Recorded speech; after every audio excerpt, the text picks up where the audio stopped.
Sometimes it doesn't take a multi-million-dollar game studio or hundreds of crew members to make a video game that sees massive success, as is the case with ONI. To those of you who don't know, ONI is a freeware horror game that was released in 2008 for the PC and was built entirely on the RPG Maker software. It was just a case of a simple game with a simple premise going viral. I mean, when you have massive YouTube channels like PewDiePie doing Let's Plays on it, it's inevitable that it's going to blow up. As a result, ONI became a franchise, resulting in movies, an anime series, novels, sequels to the game, and this short CG animated movie released this year that I haven't seen a single fucking person talk about. It doesn't even have any reviews on IMDb, for God's sake. Oh boy. So this is the kind of animation we're dealing with here. When was this made again? Oh, 2017? Great.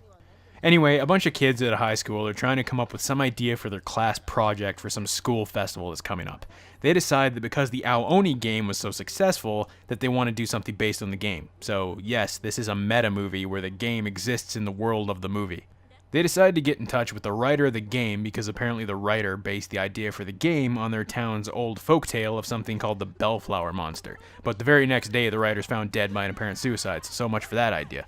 For the first half hour of this movie, I was bored totally shitless. None of the characters are interesting whatsoever. This one fucking guy looks like a duck, and all they do is sit around and talk about shit. And trust me, when you're as bored as I was, the really bad animation and frame rate become real fucking noticeable.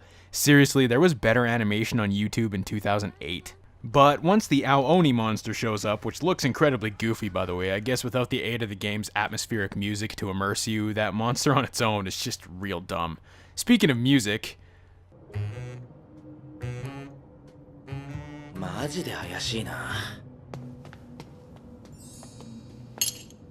How spooky. Anyway, once the monster shows up, this thing goes to 11 real fucking quick. I mean, two kids get totally eviscerated in seconds. Blood everywhere, a piece of the guy's face on the floor. It's good stuff. Honestly, after this point, the movie starts to show a bit of promise and has some genuinely unsettling moments like this part here.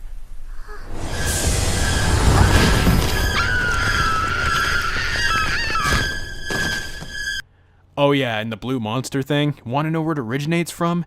It used to be a man who fucked an ancient magical flower, and because of that, he turned into that thing.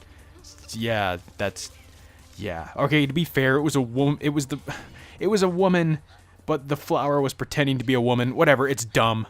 I don't really want to spoil the ending because there is a twist, but I think you have to have enjoyed the game to actually enjoy this to its fullest. Otherwise, it's just kind of meh. It's nothing special. I mean, it's the same premise as another horror game that was built on freeware PC software that grew into a franchise that I love called Corpse Party.